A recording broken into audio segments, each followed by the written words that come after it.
इकबाल ने लिखा, यूनान में शुरोमा सब मिट गए जहां से, कुछ बात तो है कि हस्ती मिटती नहीं हमारी, सदियों रहा है दुश्मन दौरे जहां हमारा, सारे जहां से अच्छा हिंदुस्तान हमारा।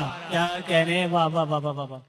मुझे बहुत अफसोस के साथ कहना पड़ रहा है कि 78 साल के आजाद हिंदुस्तान में हमने पहली बार न्यायपालिका की वो तस्वीर देखी जो इन नौजवानों को, इन युवाओं को कॉकरोच कह रही थी। हाँ बिल्कुल, क्या निशाना साधा है भाई आपने। ये हंसने की बात नहीं है, इस मुल्क का जो इतिहास रहा है, और मैं उन्हें सूचित करना चाहता हूं आपकी तरफ से कि महोदय, माननीय, आदरणीय, पूजनीय, आप जो भी हो, लेकिन जब -30 डिग्री तापमान में 4546 फीट की ऊंचाई पर यही कॉकरोच तिरंगा लेकर तैनात होते हैं, तब आप हिफाजत के साथ यहां फैसले सुना पाते हैं। मैं आपको सूचित करना चाहता हूं कि जब मेरा रंग दे बसंती चोला बोलकर यही कॉकरोच फांसी के तख्ते को चूम लेते हैं, तब ये मुल्क आजाद हो पाता है। क्या है नौजवानियां, मैं आपकी तरफ से न्यायपालिका को सूचित कर रहा हूं, खुदी राम ने खुददारी से हंसकर जिसका दान दिया, भगत सिंह ने चूमा फंदा और जिसे कुर्बान किया, आगोश में जिसके सुभाष से निकले लश्कर हिंद बनाया था, फतेह सिंह और जोरावर ने दहलीज में जिसे ठुकराया था, अरे संघर्षों में बुनियाद बनी जो आजादी के बोल की, सुलग रही थी गर्मनाल में शेखर के पिस्तौल की, अरे खिल रही थी रोम रोम में अशफाकुल्ला खान के, वही जवानी दौड़ रही है खून में हिंदुस्तान। क्या कहने, जिंदाबाद जिंदाबाद। वही जवानी दौड़ रही है खून में हिंदुस्तान के। तब कह रहा हूं आपसे, मुझे काफिया, रदीफ, मीटर वगैरह कुछ नहीं आता, जो आप कहना चाहते हैं वो आप तक पहुंचाने की कोशिश करता हूं, इससे अधिक कुछ नहीं। मेरा परिचय क्या है, मुझे अब तक महसूस नहीं हुआ कि मैं झारखंड में खड़ा हूं, ये बागी जमीन है। और अगर बगावत के एक दो स्वर भी यहाँ कहीं हवा में उड़ रहे हो, उन्हें आमंत्रित कर रहा हूं, आपका और अपना दोनों का इम्तिहान लेना चाहता हूं एक बार फिर। हास्य की भाषा नहीं लिखी है, ना ही गजल सुनाता हूं, कविता लिखनी नहीं है आती, चीखें लिखते जाता हूं।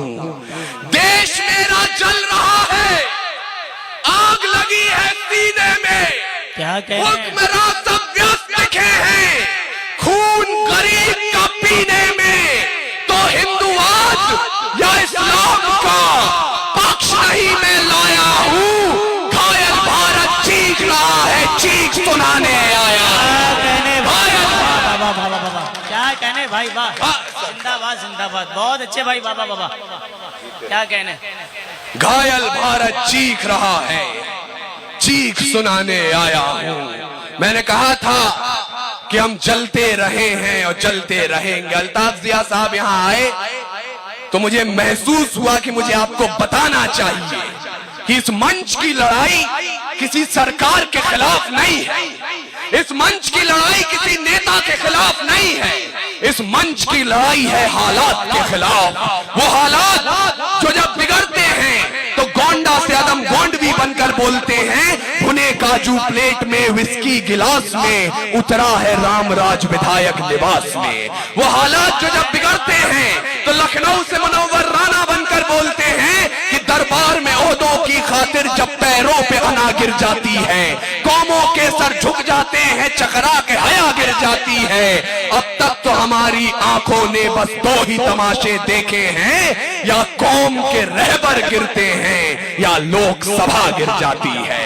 वो हालात जो जब बिगड़ते हैं तो कहीं ना कहीं नज्म सुभाष बनकर बोलते हैं, फूल पत्ती होठ जुल्फे गाल में उलझे रहे, कुछ सुखनवर हिरनियों की चाल में उलझे रहे, मुल्क खतना और जनेऊ पर मुखर होता गया, हम लोग यहाँ सियासत के जाल में उलझे रहे। उस जाल को काटिए, उस जाल को तोड़िए। मैंने कहा घायल भारत चीख रहा है, चीख सुनाने आया हूं। भारत सिर्फ सरहदों पर घायल नहीं होता है, जब मंदिर मस्जिद के नाम पर हथियार उठाया जाता है। क्या कह मुझे अच्छा लगा काका, आप में मैं एक भारत देख रहा हूं।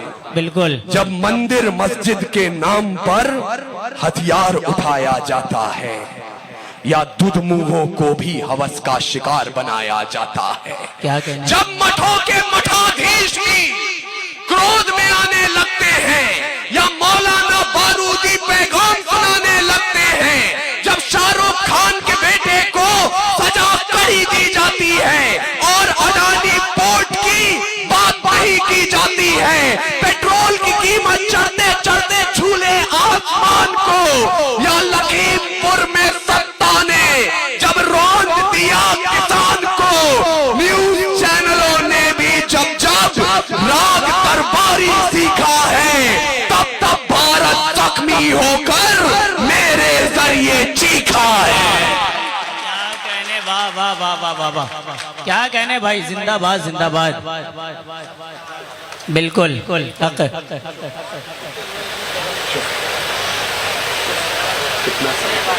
बोलिए। मुझे अच्छा लगा झारखंड, आप अपनी बेदारी का सबूत दे रहे हैं।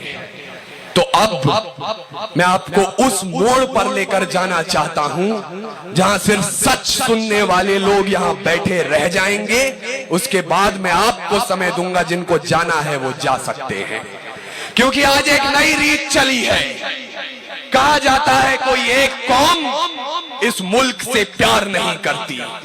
मैं इतिहास के पन्ने जब पलटता हूं, एक पन्ना आता है जब 88 साल के बहादुर शाह जफर रंगून में नजर बंद थे। अंग्रेजों के एक चापलूस ने उनके नाम 2 लाइनें लिखी और जफर को सुनाई। बोले दम दमे में दम नहीं है, खैर मांगो जान की। क्या कहने? ऐ जफर झुकने लगी शमशीर हिंदुस्तान की। उस बूढ़े शेर ने एक कील उठाई और जेल की दीवारों पर उन 2 लाइनों के साथ 2 लाइनें और शुमार की। बहादुर शाह जफर ने कहा, आप कहते हैं दम दमे में दम नहीं है, खैर मांगो जान की। ऐ जफर झुकने लगी शमशीर हिंदुस्तान की। तो जवाब भी सुन ले, गाजियों में बू रहेगी। क्या कहने? जब तलक ईमान की तख्ते लंदन तक चलेगी तेग हिंदुस्तान की है। क्या कहने भाई, वाह वाह वाह वाह वाह वाह, जिंदाबाद जिंदाबाद। बहुत sir thank you so much. तख्ते लंदन तक चलेगी तेग हिंदुस्तान की। और अगर मिन्हाज आलम यहां आए हैं और अपूर्व विक्रम शाह को माला पहनाई है, तो मैं यहां आप लोग तो 5 वक्त इबादत करने वाले लोग होंगे, कुरान को बखूबी जानने वाले लोग। मैं आपके कुरान के बारे में ज्यादा नहीं जानता, लेकिन इतना जरूर जानता हूं कि सरकारे दो जहां जब इस जमीन पर आए तो रहमतुलिल मुस्लिमीन बनकर नहीं आए, रहमतुलिल आलमीन बनकर आए। बेशक बेशक बेशक। और तब बोल रहा हूं, अगर कोई ये कहता है कि वतन परस्ती का सबूत दीजिए या सरहद के उस पार से कुछ चलते हुए वीडियो आपके पास पहुंचते हैं जहां मौलाना साहब कहते हो इस्लाम का दर्जा ऊंचा, देश का दर्जा झूठा, उन्हें कहिएगा, अपनी आने वाली नस्लों को सिखाइएगा कि आपके कुरान में लिखा है अगर नमाज अदा करनी हो और पानी की कमी हो, आप उससे पहले मुल्क की मिट्टी से वजू कर ले, तब भी नमाज कबूल होती है। उस कौम में वतन से ऊपर क्या हो सकता है? बिल्कुल। हमारे देश में मुसलमानों की पहचान अजमल कसाब से नहीं होती जो ताज होटल में घुसकर 166 लोगों को मौत के घाट उतार दे। इस मुल्क में मुसलमानों की पहचान होती है तो उसी बंबई कब्रिस्तान के उन खुददार रखवालों से जो कब्रिस्तान के गेट पर खड़े हो गए और बोले मर जाएंगे लेकिन इस नापाक जिस्म को अपने कब्रिस्तान में दफन नहीं होने देंगे। ये आपकी तस्वीर है। क्या कहने। और अगर इस तस्वीर को मुकम्मल बनाना चाहते हैं, मैं आपको एक वाकया बता रहा हूं। पिछले साल मैं ट्रेन से कहीं जा रहा था तो एक फोन आया। उन्होंने कहा भैया जय श्री राम। मैंने कहा भैया जय श्री राम। बोले इतने तारीख को यहाँ कवि सम्मेलन है, आपको आना है। मैं कहा आऊंगा। थोड़ी देर बाद एक फोन आया, उन्होंने कहा भाईजान आदाब। मैं कहा आदाब अर्ज भैया क्या हाल चाल। बोले इतने तारीख को मुशायरा है, आपको आना है। थोड़ी देर में बहुत सकपकाते हुए ऊपर जो बैठा था वो नीचे आया। उसने कहा कि आपने जय श्री राम भी कहा, थोड़ी देर बाद आपने आदाब भी कहा, आप क्या हैं? आधे हिंदू हैं, आधे मुसलमान हैं। मैंने कहा मैं मुकम्मल हिंदुस्तान हूं। वाह अच्छा लगा। क्या कहने क्या कहने। और वो मुकम्मल हिंदुस्तान तब बनता है जब आप जलियांवाले बाग की भी तारीख पलट कर देखते हैं। जब जनरल डायर ने गोली चलाने का आदेश दे दिया तो उनसे पूछा गया क्यों चलवाई थी गोली।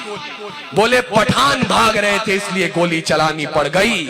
तब अब्दुल गफ्फार खान एक पठान के बेटे ने कहा था अगर गोरी सरकार एक भी पठान की पीठ पे गोली दिखा दे तो मुसलमान उसी समय आजादी की लड़ाई से पीछे हट जाएंगे। पूरे 5 दिनों तक पोस्टमार्टम चला।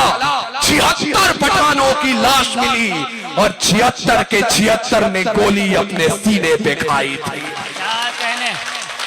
वो मुकम्मल हिंदुस्तान हम देखना चाहते हैं जहां अशफाकुल्लाह खान को राम प्रसाद बिस्मिल से अलग नहीं किया जा सकता। और अगर वो हिंदुस्तान आप बनते देखना चाहते हैं तो आपको अपने सोचने के तरीके में बदलाव लाना होगा।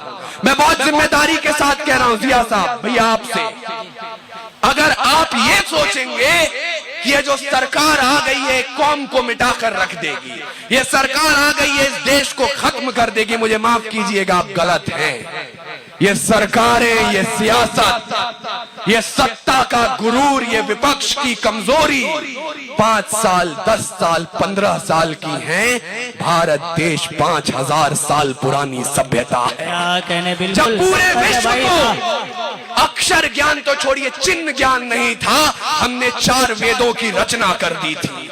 इस मिट्टी की कोख से निकला एक पत्थर जिसे कोहिनूर कहते हैं, उसे खरीद सके इतनी हैसियत पूरी दुनिया की दौलत में नहीं थी।